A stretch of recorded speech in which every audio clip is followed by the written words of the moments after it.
देवरिया हत्याकांड में नया मोड़, गिरफ्तार हुआ मुख्य आरोपी नवनाथ मिश्रा। मृतक प्रेमचंद्र यादव का ड्राइवर था नवनाथ मिश्रा। एसपी देवरिया संकल्प शर्मा ने किया खुलासा, नवनाथ मिश्रा ने ही राइफल से डूबे परिवार पर चलाई थी गोलियां। जिस राइफल से नवनाथ मिश्रा ने चलाई थी गोली, वो राइफल भी हुआ बरामद। पूरे उत्तर प्रदेश को हिला देने वाली देवरिया हत्याकांड के मुख्य आरोपी को पुलिस ने गिरफ्तार कर लिया है। देवरिया स्थित रुद्रपुर क्षेत्र के फतेहपुर के लेढ़ा टोला में 2 अक्टूबर को हुए सामूहिक हत्याकांड में सत्य प्रकाश दुबे, सलोनी और गांधी को गोली मारने वाले प्रेम यादव के ड्राइवर नवनाथ मिश्रा को पुलिस ने राइफल सहित गिरफ्तार कर लिया है। इस मामले में यह 21वीं गिरफ्तारी है। देवरिया एसपी संकल्प शर्मा ने बताया कि 2 आरोपियों को गिरफ्तार कर लिया गया है। अभी कुछ आरोपी इस घटना में शामिल हैं, जिनकी तलाश जारी है। फतेहपुर गांव के लेढ़ा टोला में सामूहिक हत्याकांड के आरोपियों की तलाश में पुलिस कई स्थानों पर ताबड़तोड़ छापेमारी कर रही है। पुलिस की कार्रवाई से आरोपियों के सगे संबंधी भी सहमे हुए हैं। गांव के चप्पे चप्पे पर पुलिस का पहरा है। गांव में हर आने जाने वालों का रिकॉर्ड पुलिस तैयार कर रही है। वहीं पुलिस की पहरेदारी से गांव में अन्य ग्रामीणों की रोजमर्रा की जिंदगी प्रभावित होने लगी है। बच्चे स्कूल नहीं जा पा रहे हैं। गांव के हर मोड़ पर पुलिस के पहरे और आरोपियों के मकानों पर बुलडोजर चलने की कार्रवाई की आशंका से ग्रामीण सहमे हैं। हम लोग पहले दुबे जी के गए थे, वहाँ संजोग से कोई नहीं मिला है। सभी लोग, पुलिस वाले भी लोग रोक रहे थे उधर आगे जाने के लिए। और फिर आज यहाँ वहाँ से लौट के आने के बाद प्रेमचंद जी के परिजनों से मिलने आए। दोनों परिवार में दुख की घड़ी है, उनको सांत्वना हम लोग प्रेषित करने आए हैं। और उनके परिजनों से मिलके हम लोगों ने यही ढाढ़स बढ़ाया है कि हम लोग माननीय राष्ट्रीय अध्यक्ष श्री अखिलेश यादव जी से ये मांग करेंगे, ये बात अपनी रखेंगे कि परिजनों के साथ न्याय हो। और प्रशासन से हम लोगों का बस इतना कहना है कि पहले जो घटना हुई प्रेमचंद जी के साथ, अगर प्रशासन उस पर निष्पक्ष तरीके से काम करे और उसकी घटना का पर्दाफाश करे, तो आगे जो फिर घटनाएं हुई हैं उस पर दर उससे पर्दा हट जाएगा। हम लोगों की प्रशासन से भी मांग है और परिजनों के भी यही मंशा थी कि न्याय मिलना चाहिए। आपने जैसे परिजनों से काफ़ी देर तक कुछ बात की, तो उनके द्वारा क्या बताया? परिजनों की यही मांग है कि हम लोगों के साथ न्याय होना चाहिए। हमारे, उनके पति, उनके पिता, उनके भाई की जो मृत्यु हुई है उसकी सही तरीके से जांच हो और घटना को से पूरा पर्दा उठना चाहिए। अभी जो कार्रवाई की गई है राजस्व के अधिकारियों, इससे क्या कहना चाहेंगे? अभी कितनी जरूरत है? देखिए, ये तो जांच का विषय है और अब वो लोग कर रहे हैं। बाकी तो परिजन बता रहे हैं कि ज़मीन उनकी बैनामे की है और उनकी सास ने लिया हुआ था, यानी कि प्रेमचंद जी के माता जी ने। तो प्रशासन लोग पर हम लोगों को उम्मीद है कि वो कोई भी कार्रवाई न्यायोचित करेंगे। कहीं से भी दबाव या गलत में आके प्रशासन कोई कार्रवाई नहीं करेगी। क्या आपके राष्ट्रीय स्तर से भी कोई बड़ा नेता यहाँ आने का संभावना है?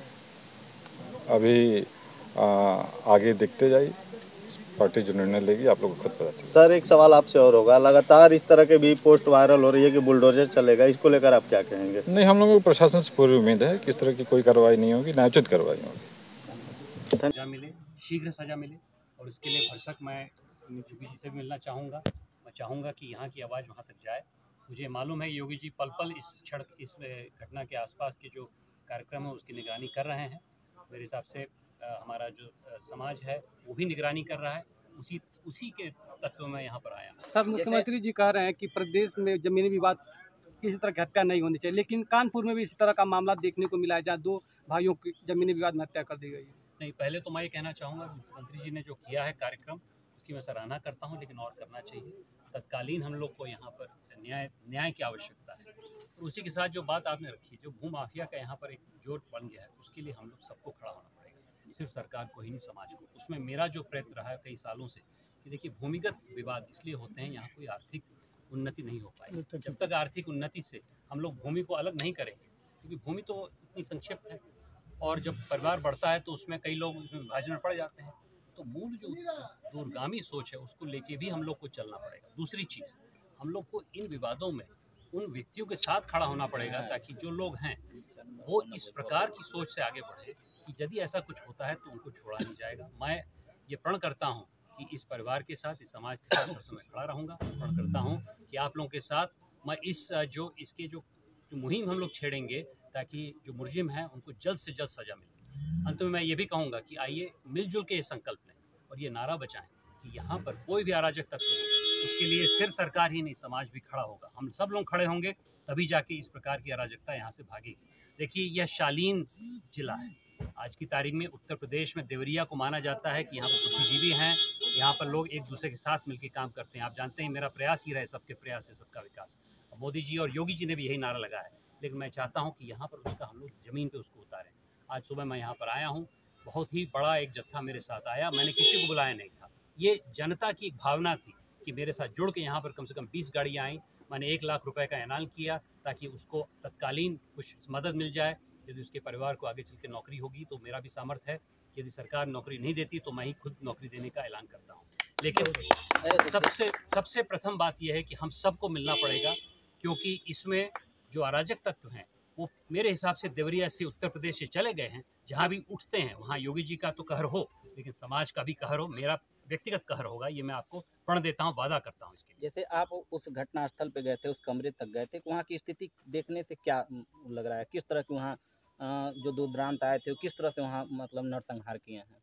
देखिए, मैं इसके बारे में तो कुछ कहूँगा नहीं, क्योंकि ये शायद संवेदनशील हो जाएगा, लेकिन मैं ये कहूँगा कि जिस कमरे में गया उसकी जो दशा मैंने देखी, उसके बच्चे से मिले, सत्य प्रकाश दुबे जी के बच्चे से क्या बातचीत हुई उनसे? पहली बात तो देखिए, इस समय उस बच्चे को संवेदना की ज़रूरत है, उसको एक तरह से एक परिवार की ज़रूरत है। तो मैं यहाँ पर परिवार की तरह आया हूँ। मैं चाहता हूँ कि इस बच्चे को ये न लगे कि वह परिवार विहीन हो गया है। मैंने 1 लाख रुपए का उसका इनाम तो मैं नहीं कहूँगा, लेकिन एक तरह से ग्रांट दिया, और मैंने ये भी सांत्वना दी कि यदि उसके परिवार को नौकरी मिलती है तो ठीक है, अन्यथा मैं आगे चल के उसके परिवार की किसी सदस्य को नौकरी दिलवाने की क्षमता रखता हूँ। तो आज की तारीख में उत्तेजना का भाव ना हो, आज की तारीख में श्रद्धांजलि की भावना हो, और हम चाहते हैं कि उस व्यक्ति को, उस बच्चे को, उसकी बहन को ऐसा ना लगे। मैं अभी जा रहा हूँ गोरखपुर भी बच्चे को देखने के लिए, तो किसी को ऐसा ना लगे कि वो परिवार विहीन हो गया है। और मैं चाह रहा हूँ कि हम लोग उसके साथ मिलजुल के कंधे पर हाथ रख के उसको आगे ले जाएं, क्योंकि ये बहुत दयनीय क्षण है उसके लिए, उसके परिवार के लिए। जी